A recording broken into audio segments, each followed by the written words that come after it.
Every year, before we wish a happy new year, we have this wonderful festival of Christmas. And I'm sure we normally associate Christmas with the new year. And for centuries, almost 20 centuries now, Christmas has become one popular festival from one small place, probably in Jerusalem, to the whole world today. And I wonder what are the thoughts that come to your mind when you talk about Christmas. It's gifts, it's decorations, it's celebrations. Those of you who are in Goa, it's parties, it's festivals, and lots of people come here. In fact, many people tell us that Goa is different during Christmas. Perhaps it's because of the long influence we've had over 500 years of the Portuguese who lived the faith. But talking about it deeply for every Christian and for anyone in the world, I think Christmas has a very strong, deep spiritual meaning. And let me come today to reflect this with you. I know spiritual thoughts cannot be given in statements. Different people will understand them differently, but let me try and explain to you in the simple way that I can, and I hope at least something triggers in your mind about this wonderful festival. First, the very fact of Christmas is the birth of Christ amongst us. In fact, if you look up at the word Christmas, it was known as Christ's Mass. Mass is the celebration of prayer, the topmost or utmost prayer that we have as Christians. And the celebration that was done on Christmas Day was known as Christ's Mass. Toward the Middle Ages, it was called as Christian Mass, and somehow or the other, today it's called as Christmas. We have learned how to shorten as normally it happens in languages. And what does Christmas really mean? If you are saying Christ has been born, you're celebrating a prayer in honor of the birth of Christ, it has a very deep meaning as people of faith. I'm sure as people of faith who like God, we like to pray to God, we want to deal or interact with God. We have this image of a God higher up in the sky we pray to. For some religions, God comes in forms of avatars. They are like forms of a God.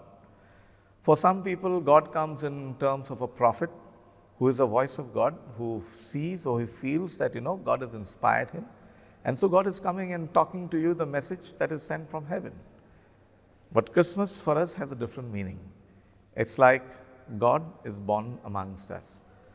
It is said that about 7 centuries before, the prophet Isaiah had said this prophecy that a virgin shall bear a son and his name will be called Emmanuel, God with us. And I feel this is a very strongly shaking truth for many of us.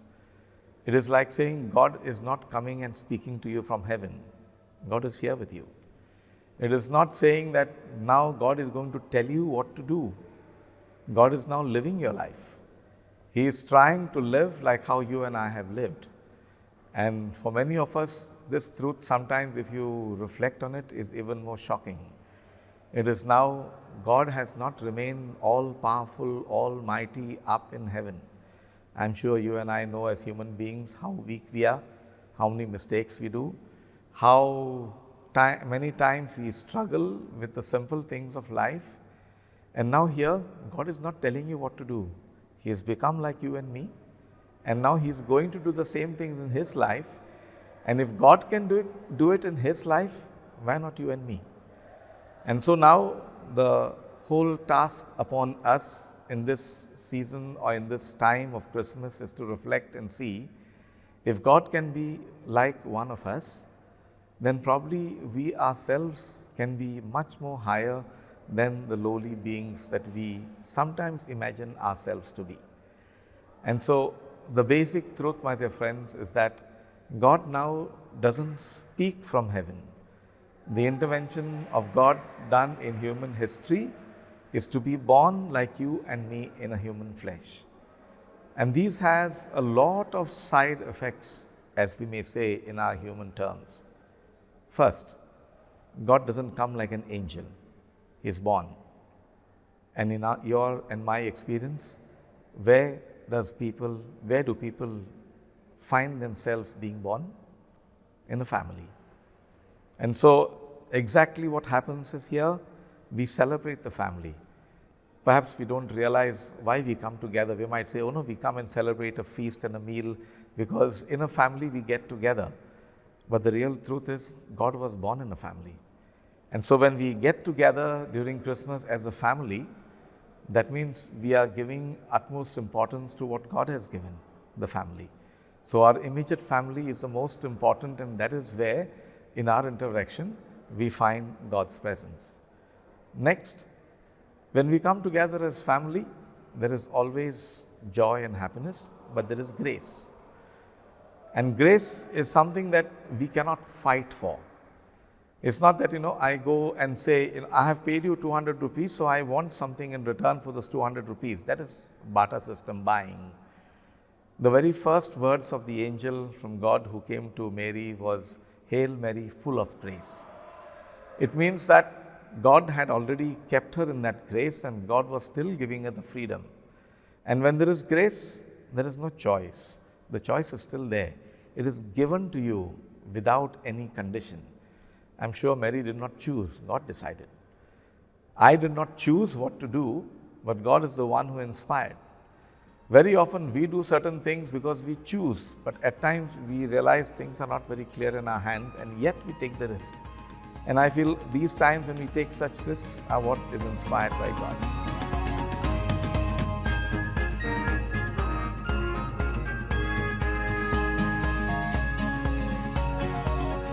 The next message or next value that we can really learn from this wonderful festival is the aspect of grace. Grace where God gives without even thinking, without even counting the cost. I'm sure, according to our Christian literature of the Bible, in the first very book, when God created Adam and Eve, even there, God made them holy and God gave them freedom, but those people abused the freedom. That's what most humans do. And here God knew that probably even Mary could say no.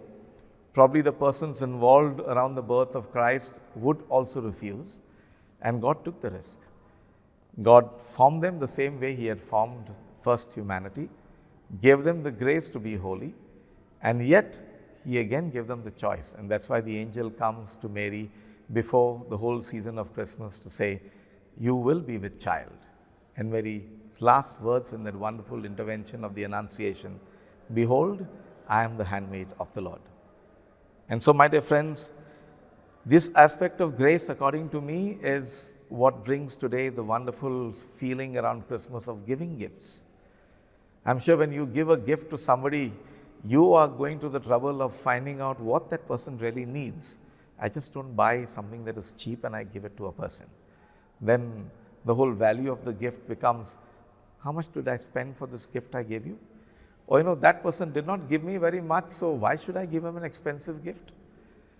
I'm sure if God were to check on how worthy gift we were supposed to get, He wouldn't have come on this earth. But the very fact that God Himself was born like one of us, it means that God did not hold back anything so that we may have the salvation and the grace that we could get. And so very often, I also ask people who want to give gifts to one another, because I know Christmas is the time people like to go and give gifts. Right from the time children go for Christmas parties, no Christmas party is over without a gift. And now we've made those gifts only for small children, nonetheless. But giving a gift is something that you give without counting the cost.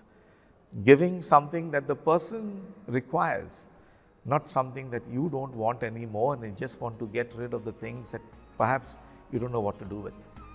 And so, according to me, the second wonderful aspect of this feast is the aspect of grace.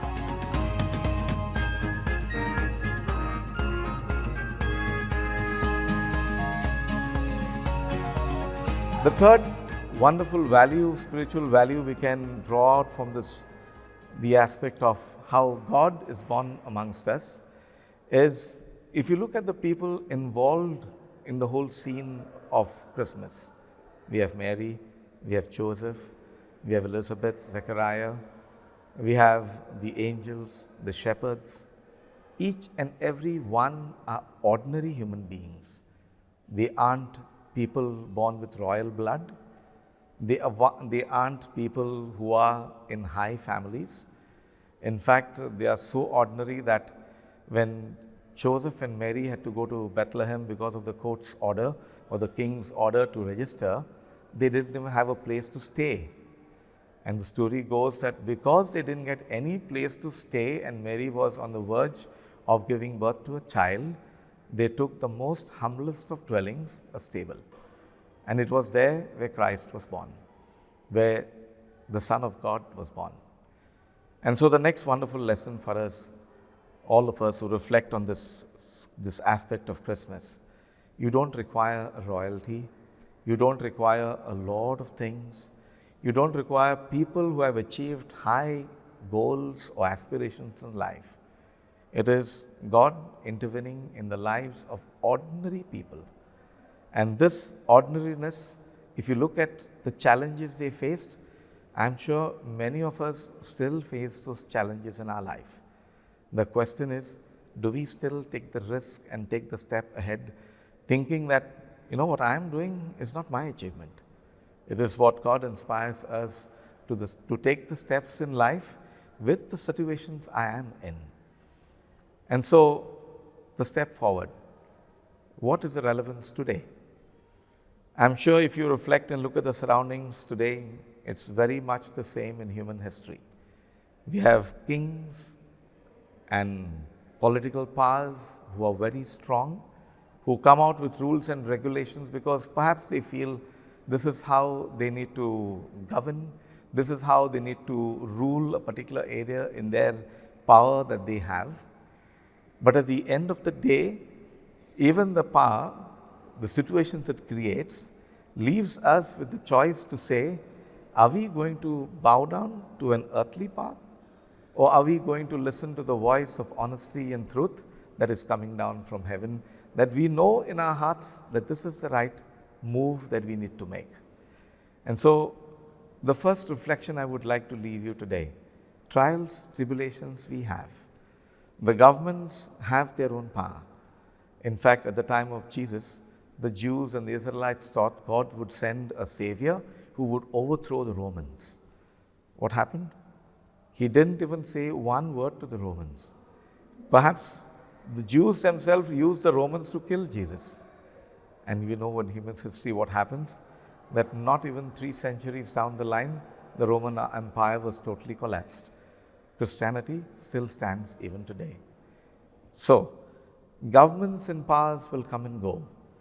I think you and I, as ordinary human beings who have deep faith, who know that God can intervene in our lives, not just like, a being that comes from heaven like an avatar or some prophet who comes and tells us what to do. These are helps. I'm not saying they are not. But what better help than the presence of God Himself right before us, who gives us the value and teaches us by His own example by being born amongst us. Second wonderful aspect about how it can be relevant even today. Very often now in this world where technology comes, we often use reason. When we want things to move very fast. I have a mobile, I have technology, I want things to look glamorous, I want things to work very, very quickly. And looking back at my short life, I'm just crossed 50. When we were small, there was a lot of superstition, a lot of faith. And traditionally in India, I used to tell my friends in Italy, you have people here who have faith or who are anti-faith. They're angry with people who have been in power and who have been in religious authority, and you don't like what they do. And I tell them, these people who are in charge of authority will not be there forever. So are you bowing down to a person, or are you listening to the voice of God within you? And when it happens that you have to listen to an internal voice, that's why we call it spiritual, it is not something that comes out automatically for many people. You need to understand of how people behave or what people do, and how this could be the best choice that God wants in your own life. And so, the next aspect I want to bring here, at least in how it can be relevant today, the challenges today may be different. And maybe the modern world is asking us, look for a quick answer. I'm sure the answer will become quick to you if you are one who is imbued in the Spirit constantly. You will not say to someone, I'll wait for 10 years to give an answer to you. But if for 10 years you have been in a very spiritual contact with your own God, I don't think it will take even seconds for you to decide which side of the fence you belong to. And so, right now perhaps we might not have God being born. At every Christmas we enact the scene so that we are reminded of the very fact that God was not someone who was omnipotent. He is. But now He is someone who is humble like a child. And so in human history, He has taught us a message of how we can still, in spite of the situations and trials we have, can still be very faithful and trust in the providence that God gives us. And so here I want you to reflect perhaps on the situations that are happening in our own societies. There is unrest still. Look at the amount of wars that happen in the world around. Look at sometimes in our own lives, we just disrespect society and we even disrespect the environment around us. If you look at the way sometimes in your own normal habits, we don't even consider that, I'm doing something which I eat something and throw paper out, or I do something that will hurt somebody else, or sometimes I spend so much in the celebration around, and very next to my house you find so many people who don't even have 1/10 or 1/100th of the potential I have or the facilities I have. Let us look at the situation around us. With the wars, with the way we deal with environment, at times for us it looks like I can have a celebration and spend as much money as I can and be as extravagant, and just next to my house you'll have people who hardly have the means even to survive. And so if we are really celebrating Christmas, the question would be, what is my gift that I'm giving to those around me? At times it could be a change of attitude. At times it could be personally reaching out to those who I can. And I am aware of so many people who have made choices like this, that as family, let's spend together time which is quality time for the family. And at the same time, let's have something that we can do towards society to those who need our help, our assistance, our resources. Because probably these are the graces God has given in our hands. If I can share that same grace with somebody else, you don't know how much I could change the life of those around us. And so, one of the strong relevance we have today is to be able to deeply understand, do I still believe that God has given me the grace? And do I still believe that I can be able to give the same gift and grace to those around me? Do I still believe that the birth of Christ is something that God has made a choice to come in human history? The choice is still given to me. It is not that God is telling me now this is what you have to do. I'm sure, my dear friends, that whenever I deal in life, I don't listen to somebody else and do exactly what he says. If somebody tells me and gives me a message that, what I am doing is not wrong, unless and until you retrospect and introspect in your own life and say, how well can I respond? The best response would be the response that you can do with the way you think and with the resources you have. We cannot change the whole world in a day, but I'm sure the spark that you create can surely be able to generate other sparks, and I'm sure this is going to make a big sea change.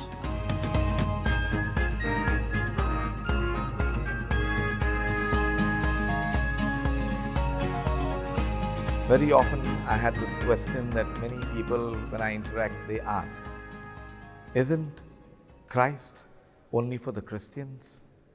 Isn't Christ or Christmas a Christian festival? And I tell them the irony is that we all think Christ was born in the West. He was born in the East. He was born in Jerusalem, in Israel. We all think that Christ was born a Christian. Christ was born as an Israelite in a Jewish family, and the Jews themselves did not accept him. And so if you look at it from the point of view of being part of a religion, of course today we have a whole tradition that is built over 2000 years. Christ was born in one community And that very same community didn't expect it. And in fact, they themselves did not accept him. And at the end of the day, you find people from every class, creed, and culture who began to find the wonder and the beauty of what all these followers of Christ would do. And they found how their life changed societies, that they said, in spite of all the persecution that these group of people had to face, we also can be like them. You look at the first 2 centuries in Christianity, you find that the people who became Christians were actually non-Jew. They were people who were from different walks of life, who when they heard the apostles coming and speaking in passion, they would tell them, be like Christ. In fact, the first Christians were called followers of Christ, and then gradually, like how it has happened with Christmas, this follower of Christ became Christian. So let's not attach them. I'm sure what God has done in one community, the Jewish community, is one that has affected almost every community.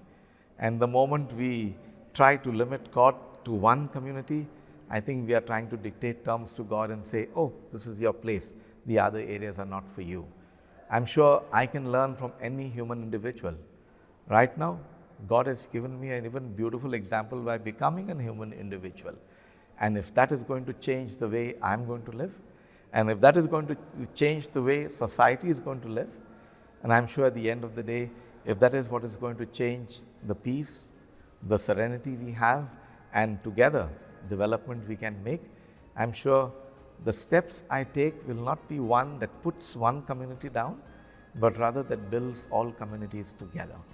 In fact, that is the wonder perhaps that we have today with this wonderful birth that we commemorate again of Christmas. So, my dear friends, just to sum up the little reflection we've had. First, it is the direct intervention of God in human history, to be born like you and me. No longer through visions, no longer through prophets who come and speak, no longer through avatars that perhaps came in divine form and tried to impress upon us. But right now, God's intervention is a simple, humble baby, a human being like you and me. Along with that, we have the wonderful aspect of grace. Grace where God gives in abundance without counting the cost, not because I deserve it. I'm sure if you and I reflect on our life, we will not be worthy of even the little grace we get.